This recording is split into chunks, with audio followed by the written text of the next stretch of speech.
मैं बहुत समय से ये बुक पढ़ रहा हूँ, रिटन बाय सदगुरु। It's called Karma. अब ऑलमोस्ट हर कोई जानता है सदगुरु कौन है। In the next half hour, you're going to meet a man who has a devoted following across India and indeed around the world. Let's talk about the life of a God man that our country is blessed to have today. He's one of the most prominent voices in spiritual well-being spaces. He's the founder of Isha Foundation, Safe Soil Movement and many such great initiatives. अब अगर कर्मा के बारे में बात करें, I think almost हर किसी को एक faint idea जरूर है about what karma is. How much of one's life is a result of their past karma? This huge confusion in your mind, life being all karma. It's a word. It's a word. Indian literature में हजारों सालों से कर्मा के बारे में लिखा गया है एक्सटेंसिवली, एंड पिछले 10 से 20 सालों में ये all around the world spread हुआ है as an ideology because of such powerful principle it teaches you about living your life. To invest in your karma. What is karma? Would you consider wildlife as two words or one word? Now I have been curious about it for a very long time, and इस book में सदगुरु ने beautifully karma को explain किया है as a reality of life, and बहुत सारे myths and misunderstanding about karma को question भी किया है। तो डज कर्मा एग्जिस्ट और नॉट? इस वीडियो में we'll get to know about that, and I share some of the best lesson जो मैंने इस किताब में से सीखे हैं that I think can help me a lot in my life. So I think it can help you a lot too. ये timeline है, तुम्हारा टाइम बहुत कीमती है, तो मैं उसे बिल्कुल वेस्ट नहीं करना चाहूंगा। If you want you can skip to a specific part, या फिर you can watch it at 1.5। So here we go.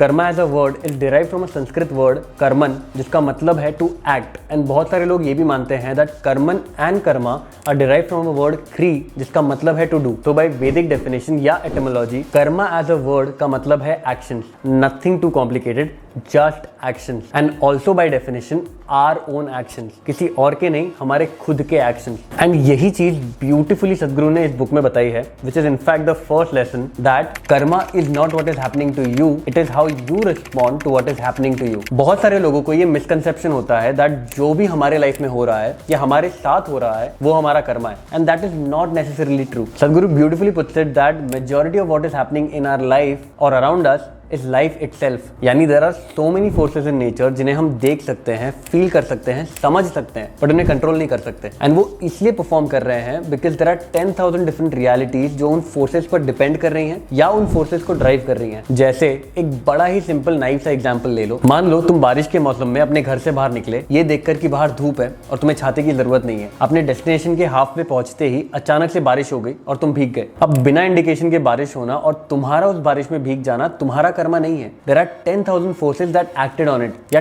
10,000 other forces that depends on it, and तुम्हारा इस चीज पर कोई कंट्रोल नहीं था। But the way you respond to this scenario will become your karma। यानी अगर तुम इस बात पर इरिटेट हो गए और तुमने इस बात का गुस्सा किसी और पर निकाला without it being their fault, that will become your karma, and that will return to you eventually। या फिर इस इंसिडेंट को देखकर तुम हर बार अपने साथ अपना छाता कैरी करने लगे, that will become your karma। या फिर इस इंसिडेंट के बाद अगर तुमने बारिश में घर से बाहर निकलना बंद कर दिया, that will become your karma। तो सिंपल भाषा में हमारे साथ होने वाले इंसिडेंट्स या सिनेरियो के 10,000 रीजन हो सकते हैं जिस पर मेजरली हमारा कंट्रोल नहीं होगा, and that is absolutely fine because that is life. But जो हमारे कंट्रोल में है, that is our own actions, उन पर पर्टिकुलरली ध्यान देना should be our prime motive, and that brings me to the second great lesson that there is necessarily no good और bad karma. अब ये सुनने में ही बड़ा कंट्रोवर्शियल है, but hear me out. What he is trying to से is that which actually has a really good sense to it, that जरूरी नहीं है दैट यूनिवर्स में कोई है जो हर चीज की लॉगबुक लिए बैठा हुआ है एंड एंट्री किए जा रहा है दैट ये काम जो हमने किए ये अच्छे थे एंड ये काम जो हमने किए ये बुरे थे। नॉट बिकॉज ये जरूरी नहीं है, but by the law of nature इसकी जरूरत नहीं है। मतलब on the major fabric of life the definition of good and bad is decided by humans themselves. अगर तुमने स्कूल में फिजिक्स पढ़ा होगा, यू वुड नो न्यूटन का third law of motion which says that हर एक्शन का एक equal and opposite reaction होता है। अब ये कोई रूल नहीं है, ये लॉ है,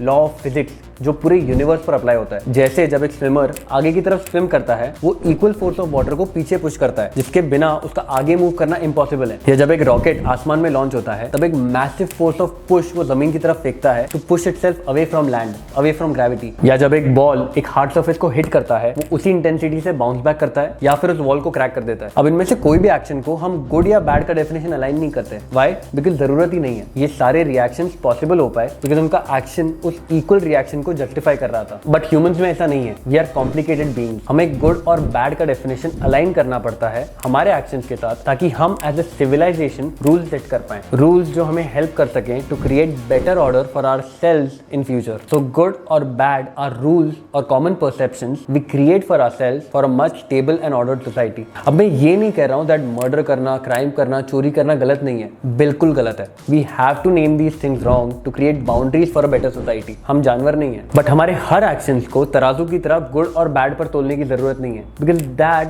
blinds us from the reality of life and doesn't allow us to see what really exists. And इस चीज की इसलिए भी जरूरत नहीं है बिकॉज यूनिवर्स का लॉ हमारे गुड और बैड के डेफिनेशन के बिना भी ऑपरेट कर रहा है। हर एक्शन का एक इक्वल रिएक्शन आने ही वाला है। अगर हम एवरीडे हमारे बॉडी में अनहेल्दी फूड डालेंगे, हमारी बॉडी हमें इवेंचुअली अनहेल्दी स्टेट में ही मिलेगी। अगर हम एवरीडे लोगों के साथ रूड बर्ताव करेंगे, लोग हमारे साथ प्यार से तो रहेंगे नहीं। और अगर हम रोज सुबह उठकर खुद के लिए एक्शन नहीं लेंगे, तो कहीं से उड़कर सक्सेस आकर हमारे गोद में बैठेगी भी नहीं। So a better view point is not looking at karma as simply good or bad, but a balancing mechanism जो एक एक्शन को बैलेंस आउट करने के लिए एक equal opposite reaction throughout करेगा ही।